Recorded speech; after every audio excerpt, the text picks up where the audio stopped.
आज के इस वीडियो में हम लोग देखेंगे एम्प्लॉयबिलिटी स्किल के क्वेश्चन। तो ये आपके सेकेंड ईयर के क्वेश्चन होने वाले हैं और ऑल ट्रेड के। तो पहले आज हम लोग बात कर लेते हैं इंडेक्स की। तो कितने आपको मॉड्यूल पढ़ने होंगे। तो सेकेंड ईयर में आपको आएगा दोस्तों बेसिक कैरियर स्किल, उसके बाद आएगा आपका फ्यूचर वर्क स्किल, नेक्स्ट आपका मॉड्यूल होगा इंटरनेट स्किल, उसके बाद आपका स्किल होगा प्रोफेशनल स्किल और लास्ट में आपका होगा एंटरप्रेन्योरियल स्किल्स। तो ये टोटल आपके 5 मॉड्यूल होने वाले हैं, यानी 5 टॉपिक। इन्हीं टॉपिक से आपके क्वेश्चन आएंगे और ये सेकेंड ईयर की एम्प्लॉयबिलिटी स्किल के क्वेश्चन है। तो आज हम लोग पढ़ेंगे बेसिक कैरियर स्किल। आपका फर्स्ट क्वेश्चन है कि which of the following are included in a resume. तो यहाँ पे ये कह रहा है कि रिज्यूम में आप अपने क्या क्या शामिल करते हैं। तो जो आप रिज्यूम बनाते हैं दोस्तों, तो आपका सारी डिटेल्स उसमें होती है, आपकी हॉबीज, आपका फेवरेट फूड, आपके फेवरेट गेम्स, आपको क्या पसंद है, आपके कॉन्टैक्ट इन्फॉर्मेशन, एजुकेशन और स्किल्स, वर्क एक्सपीरियंस। तो ये सारी चीज़ें होनी चाहिए।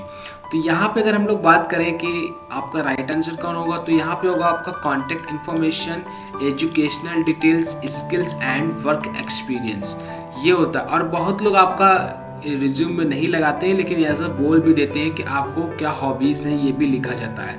तो यहाँ पे आपका राइट आंसर ऑप्शन डी होगा। किसी भी क्वेश्चन में अगर आपको डाउट हो तो कमेंट करके जरूर पूछें। और खासी बात ये आपकी ऑल ट्रेड की एम्प्लॉयबिलिटी स्किल है। सेकंड क्वेश्चन है कि Raghav is applying for a job at marketing firm, what will take his cover letter easy to read. तो यहाँ पे ये कह रहा है कि राघव एक मार्केटिंग फर्म में नौकरी के लिए आवेदन कर रहा है। उसके कवर लेटर में सबसे पढ़ने लायक आसान क्या होगा, कैसे बनाएगा। यानी कि अगर आप अपना रिज्यूम बना रहे हैं या कवर लेटर बना रहे हैं, तो दोस्तों आप उसको इतना सिंपल और इजी बनाइए आप उसमें, ताकि लोगों को हाईलाइटेड वो जो चीज़ें आप दिखाना चाहते हैं उसको हाईलाइटेड कर दीजिए या पहले दिखा दीजिए। तो आपका इसमें जो आंसर होगा सही वो क्या होगा। यहाँ पे कह रहा है कि लॉन्ग डिस्क्रिप्शन, उसको डिस्क्रिप्शन लॉन्ग रखना चाहिए। अगर वो डिस्क्रिप्शन लॉन्ग रखेगा तो उसको पढ़ने में जो भी चेक करेगा उसका लेटर, उसको अच्छा नहीं लगेगा पढ़ने में। तो यहाँ dividing the content in shorter paragraph, तो ये सबसे बेस्ट होगा। तो आंसर आपका बी सही आंसर हो जाएगा। जब भी आप अट्रैक्टिव लेटर बनाना चाहते हैं तो उसके कंटेंट को शॉर्ट फॉर्म में डिवाइड कर दीजिए और थोड़ा सा स्पेस दीजिए ताकि वो देखने में। नेक्स्ट क्वेश्चन है कि to applying for a job what is the next step after making an impactful resume. तो यहाँ पे आपसे ये कह रहा है कि अगर आप कोई एक जॉब अप्लाई कर रहे हैं, जॉब के लिए अप्लाई कर रहे हैं, तो आपका अगला कदम क्या होगा कि आपका बायोडाटा बहुत ही अट्रैक्टिव लगे, यानी देखने में अच्छा लगे, इम्पैक्टफुल लगे। तो दोस्तों जब भी आप कोई जॉब अप्लाई करते हैं तो उसके लिए आपको क्या करना होता है कि writing as an impressive cover letter. तो जो राइटिंग आप करेंगे उसमें लिखने का जो सिस्टम होता है आपका रिज्यूम, वो बहुत ही अट्रैक्टिव होना चाहिए। यानी कि जो भी आपका इंटरव्यू लेगा, जो भी आपका रिज्यूम चेक करेगा, उसको रिज्यूम में वो चीज़ें ज़्यादा हाईलाइटेड आपको करनी है जो उसको नीड है, यानी कि जो रिक्वायरमेंट है। यानी अपने स्किल्स में अपने उसको हाईलाइटेड कर सकते हैं, उसको ज़्यादा बोल्ड कर सकते हैं, दिखा सकते हैं। और साथ ही अपने वर्क एक्सपीरियंस को भी, और आप अपने एजुकेशन क्वालिफिकेशन को भी दिखा सकते हैं। तो ये चीज़ें आपको मेन पॉइंट पे रखनी है। तो यहाँ पे आपका ऑप्शन बी करेक्ट आंसर हो जाएगा। नेक्स्ट क्वेश्चन है कि Pranav is working on his resume while reviewing his resume, what should Pranav keep in mind.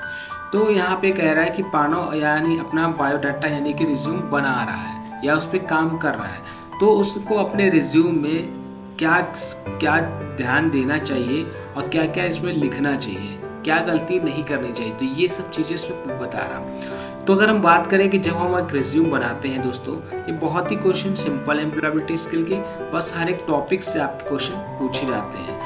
तो यहाँ पे अगर हम लोग बात करें कि जब एक नया रिज्यूम बनाते हैं दोस्तों, तो उसमें हमें क्या करना होता है कि check the spelling and grammar mistake. सबसे पहले तो आपका कोई भी स्पेलिंग मिस्टेक नहीं होनी चाहिए, और यहाँ पे आपकी जो भी मिस्टेक है उसको आपको करेक्ट करना होगा। फिर ensure that the information provided is correct. आपने जो भी रिज्यूम में लिखा है, आपको जितना आता है आप उतना ही लिखिए रिज्यूम में। बढ़ा चढ़ाकर अगर आप उसमें लिख भी देते हैं तो इंटरव्यूअर अगर आपसे वो चीज़ पूछ लेता है और आप नहीं बता पाते हैं तो उसको आप पे ट्रस्ट नहीं होगा, तो उसको लग जाएगा कि ये फेक रिज्यूम है और आपको मे बी सिलेक्शन आपका कंपनी में नहीं होगा। नेक्स्ट है आपका कि highlight skills and qualification that match the job.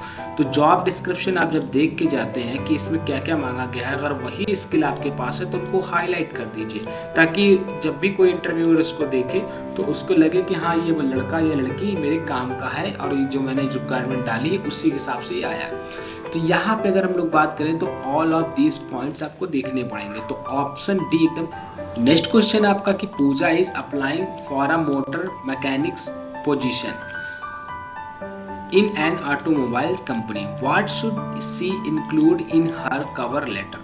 तो देखो यहाँ पे भी दोस्तों वही चीज कह रहा है, क्वेश्चन सब सिंपल ही है उसी तरह से, क्योंकि यहाँ पे आपको जो टॉपिक है वो रिज्यूम से रिलेटेड है।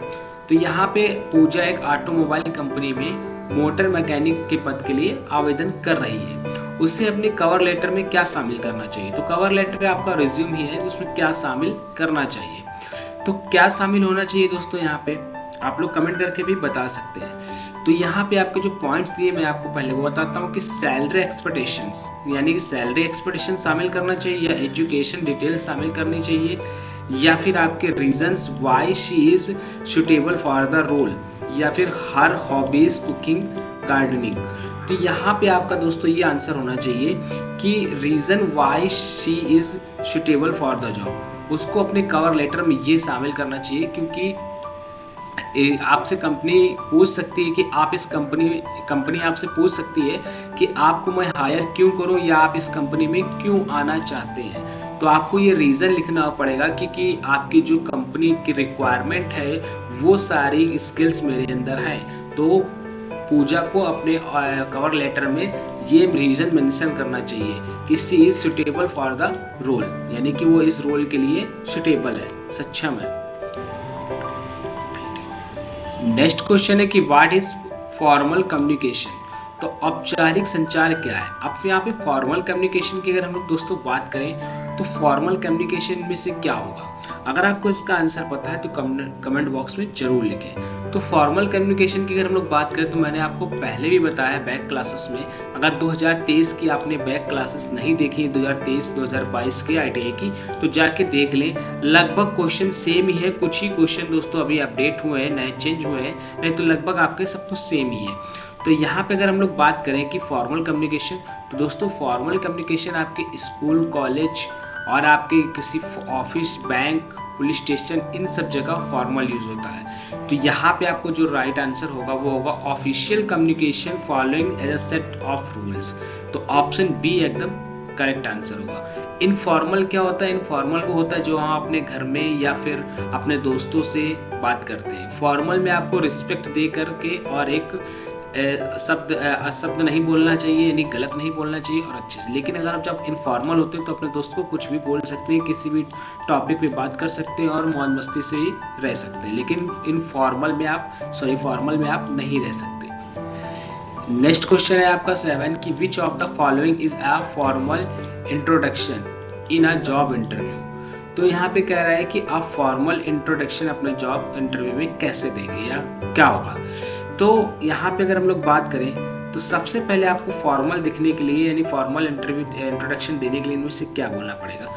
दोस्तों ये बात याद रखिए कि जब भी हम कहीं जाते हैं तो सबसे पहले अगर आप किसी में इंटरव्यू के लिए गए किसी भी ऑफिस या किसी कंपनी में, तो जब ऐसे आप इंटर करते हैं तो सबसे पहले आप उस जो भी आपका इंटरव्यू ले रहा होगा उससे पहले आप गुड मॉर्निंग या गुड इवनिंग या गुड आफ्टरनून जो भी जिस टाइम पे है वो बोलेंगे और उससे आप अंदर जाने के लिए परमिशन लेंगे। तो इसके हिसाब से आपका आंसर होगा गुड मॉर्निंग या गुड आफ्टरनून जो भी आपका होगा। I am permit and I want to thank you consulting for me this role, यानी कि आप ये बोल सकते हैं। तो ऑप्शन आपका नेक्स्ट आपका क्वेश्चन है कि what is an example of formal written communication.